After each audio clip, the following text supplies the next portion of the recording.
नाशिकमध्ये मुसळधार पाऊस झाला। नाशिकमध्ये झालेल्या पावसाने जनजीवन विस्कळीत झालं।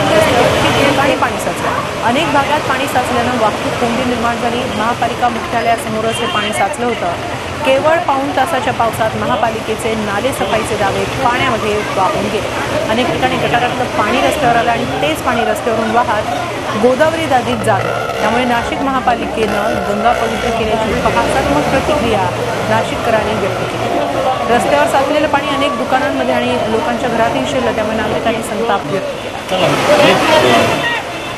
याबाबत आपण अधिक माहिती घेऊया आमचे प्रतिनिधी मुकुल कुलकर्णी यांच्याकडून। मुकुल, पाऊस आला आणि महापालिकेचे दावे गेले वाहून, असंच चित्र आज नाशिकमध्ये पाहायला मिळालं। काय अधिक माहिती आहे?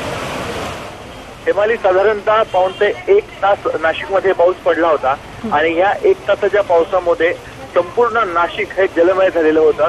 नाशिकचा त्र्यंबक रोड असेल, पंचवटी परिसर असेल, सराफ बाजार असेल किंवा नाशिक महानगरपालिकेचं जे मुख्यालय आहे त्या भागात देखील सगळीकडे गुडघ्या एवढं पाणी साचलेलं होतं आणि ह्या पाण्यातनंच नागरिकांना त्यांच्या गाड्या चालवाव्या लागल्या। सराफ बाजार हा तिथल्या दुकानांमध्ये पाणी गेल्यामुळे काही काळ तो बंद करण्यात आला। हे सर्व जे झालं आहे कारण ज्या पावसाळी गटर योजना नाशिक महानगरपालिकेने राबवलेली होती तिथे व्यवस्थित झालेली नाहीये। पाण्याचा निचरा जो होणं अपेक्षित होतं, सखल भागामध्ये पाणी जे साचलेलं आहे त्याचा निचरा होणं अपेक्षित होतं ते झालेलं नाहीये। त्यामुळे ही सर्व परिस्थिती ओढावलेली आहे। हा पहिलाच पाऊस होता। पहिल्याच पावसामध्ये जर अशी परिस्थिती असेल तर पुढचे 3 ते 4 महिने पावसाचे जाणार आहे।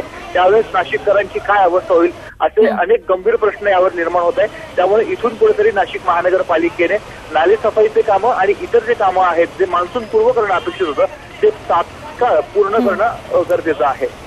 धन्यवाद मुकुल, आपण दिलेल्या या सविस्तर माहितीसाठी। झी 24 तास रहा एक पाऊल पुढे।